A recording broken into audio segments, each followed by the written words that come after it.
okay, so here's the thing. Like just about any chick, unless you're gross, you're going to get hit on by male comics. And like, I remember when I was starting out, I like fucking loved it. You know, I'm just like, yes, bring it on. Because I needed all of the attention. Like part of me still does. At what point were you finding like, oh man, I'm starting to get like a lot of DMs or attention from other male comics? Like, because it's such a balance too, because like, I remember starting out, like I know I would like get some spots like just because I'm like the token girl, and then oh, this guy has a crush on me, so then he gives me a spot, and it's like I think like everybody has their advantages and disadvantages, right? Like because you hear all the time, oh, it's so hard to be a female comic and whatever. I think it's like some things are hard about it and some aren't. So I don't know. Okay, let me go back to my original question. Like, when did you start being like, oh man, my like DMs are getting kind of flooded, I'm getting hit up a lot? Okay, first I think in comedy there's like a group of guys that totally like praise on whoever the new comic is there, and you watch them as you like have been doing stand-up for longer. You watch them with every group of like new females that comes in, and I feel like that part is really gross. And what feels like good attention, you very quickly realize is shitty. And the other thing about comics is like a lot of them are like mentally disturbed. So they're like, their attention is like negging, and that sucks. So they're like, you know what I mean? They're like, oh, she's hot, let me insult her. Oh yeah, like, oh, she's right. She must be too confident. Let me take her down a peg so she's on my level, so then I can then access. Yes. Yeah, it's this particular kind of like creepy, like bottom feeding male mentality, and I know exactly like what you're talking about, and perhaps exactly who you're talking about. But that's the thing, is like some of these people come in the form of like, oh, I'm gonna be a manager, or like, oh, I'm gonna like, totally. Some of them book a bar show. It's like whatever. Men are gonna be men, right? Like, yes. My DMs are. I don't know. Here's the thing. My DMs. I was a vegetarian for like 8 years, and I think that explains it. No. No. I think it's okay. There's this makes sense in my head. There's a point where you just stop seeing meat as food, and I think I stopped like. I'm desensitized to the DMs. It doesn't feel like anything. So I don't, even though I do get crazy DMs, it's like nothing. Does that make sense? I totally know how you feel. Like, yeah, like you see messages and you're like, okay, it's filler. It's like, it's a non-connection. Right. Yeah. Like people are like, I can't believe you don't delete those comments on your photos. And I'm like, I literally just I don't give it like people. What comments are they talking about? Like thirsty comments or like negative ones? Like, or yeah, just like, I guess objectifying comments. I have gotten some fucking weird cameo requests lately, and that has been annoying. What kind of requests? Oh my God, Chrissie, I actually will tell you some crazy dirt right now. I need to know. I got this fucking crazy. I talked about this on Thirst Trap, the podcast I have with Amanda Gail. Oh my God. Where can people find Thirst Trap? They can find Thirst Trap on iTunes, as Spotify, Google Podcasts. It's excellent. I talked about this on the last episode, but I basically got a cameo request from this guy that said he had a dream that I was bullying him and giving him wedgies and swirlies, and like, could I make fun of him for having that dream? Okay, so this guy's like into humiliation for sure. So like, yeah, we talked about it on the podcast, and then his girlfriend DM'd us.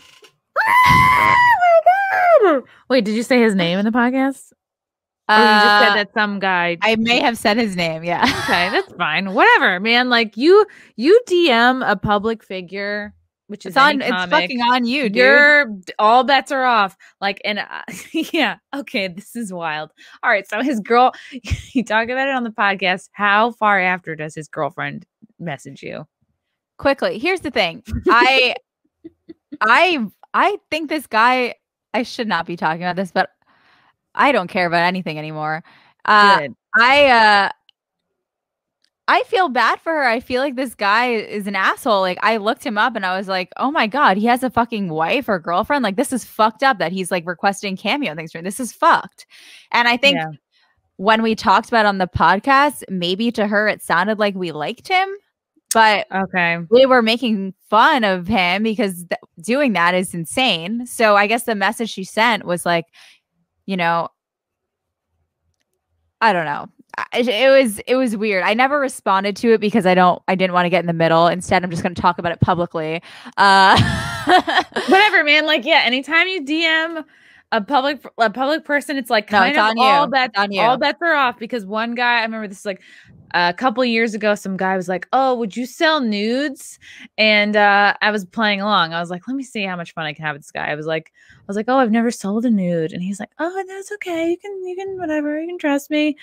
And I was like, "Oh, I guess could I sell you like one for like $100?" He's like, "I don't have that kind of money." I'm like, "Oh, well, I guess come back when you have it." And then he's still messaging, he's still hitting me up. He's like, "All right, I'll give you $50." Somehow, I don't know how it happened, but he like bargained me down to like $50 for one nude. And so he Venmoed me the money, and I sent him a nude photo of a random dude. I was like, "Here's your nude, enjoy." And he's like, "How dare you? How dare you rip off? I'm a poor grad student." He goes into victim mode. I'm like laughing my fucking ass off. I was like, "You never said a nude of me. You just said, do I ever sell nudes?" You're like, "I'm a nude dealer. Yeah. I'm a male nude dealer." Yeah. I was like, maybe I'm just like an art dealer, maybe I'm an aggregator. So this guy was like cursing me out, and then I remember, I think I went on some podcast and talked about, they're like, "Oh, you should have refunded." I'm like, "No, the fuck, I shouldn't have refunded his money. He's a fucking creep." I'm like, "No, he should be, this is called a lesson. This is called like, and if you are a broke grad student, like, you should not be spending any dollars on nudes. You have the whole internet full of free nudes." So it just confuses me because there's people that are directly selling nudes. They have OnlyFans accounts that are set up so they will take nudes specifically for you. Why would you go to someone that is not marketing themselves that way and ask them that? It's just inappropriate. Exactly. And it's so interesting, Natalie, like the point you brought up about this creepy guy and like your feelings, and you're like, you do feel kind of conflicted, because a similar thing happened to me like probably like a year and a half ago. And this was like, you've like one of the things I love about you is like, you're not afraid to go on Compound Media. At this point, I think you've been on almost every Compound Media show for like a 3-year comic. You're fucking crushing it in terms of appearances. You've done In Hot Water. I think you've done Mind Show. If you haven't, like, you will very soon. You've done Morning. You've done Don Jameson's show. Larry. You've done Larry's show, Let's Get Loud. And so you've done all these shows. So you're familiar with the Compound Media fans. They can sometimes be like rowdy, but like they're loyal. If they like you, they'll stick up for you. If someone's trashing you online or on Twitter, they'll like totally come to your defense. Like, they're great in that way. So I had a Compound Media fan. He was like, mostly like public tweets or whatever. And then they seemed like regular-ish tweets, but then I had like his wife like DM'd me, and she was just like, I remember she told me like, it's like, now I'm thinking, do I want to out this person? No, it's awkward, right? Yeah, it's like, I hope they don't reach out to me again. This is bad. And this was this person's wife, and I just like, and we get so many messages and tweets, it's hard to keep track, but clearly this wife was like feeling a way. Like she clearly felt like her husband was like messaging me or tweeting at me in a way that was inappropriate. He might have also been like, I forget too. Sometimes people send me DMs and I just go, okay, haha, lol. Like, I'll respond, but I'm not really emotionally invested. Like to me, it feels like customer service, and like tweeting back at somebody's like, this is part of engagement, like Twitter engagement and building fans.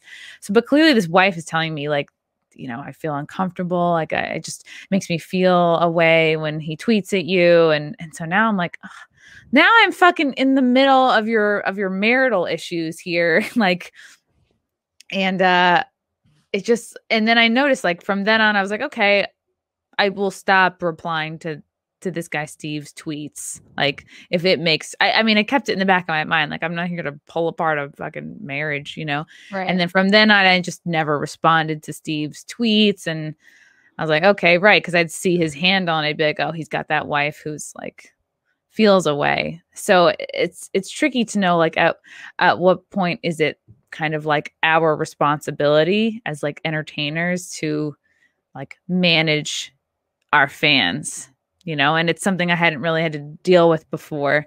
And it's like, of course, I think of that woman and how she must feel, which is horrible, but like that's a conversation the two of them need to have. Like it's not really up to me to like a person who's not involved at all to like deal with, you know what I mean? Like, what do they call it? Boundaries or something.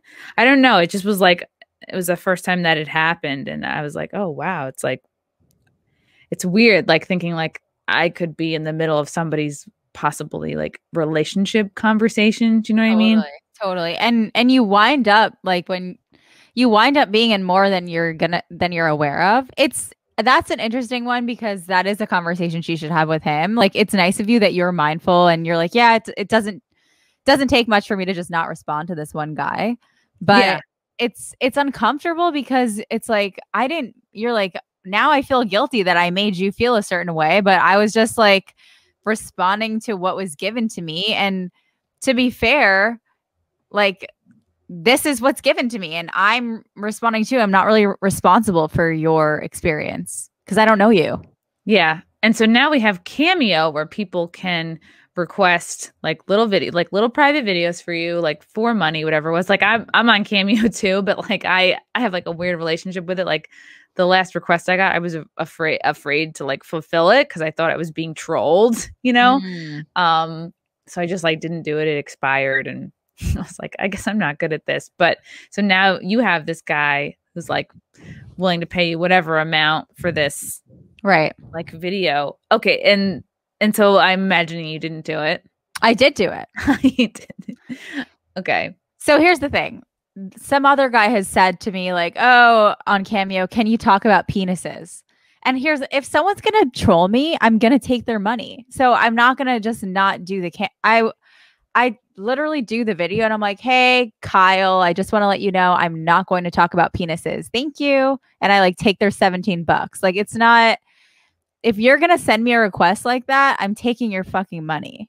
Yeah. You know what I mean? And they're probably just happy to get anything from you, They actually did. So I sent him this Cameo back where I was like, hey, I'm really proud of you for like voicing your,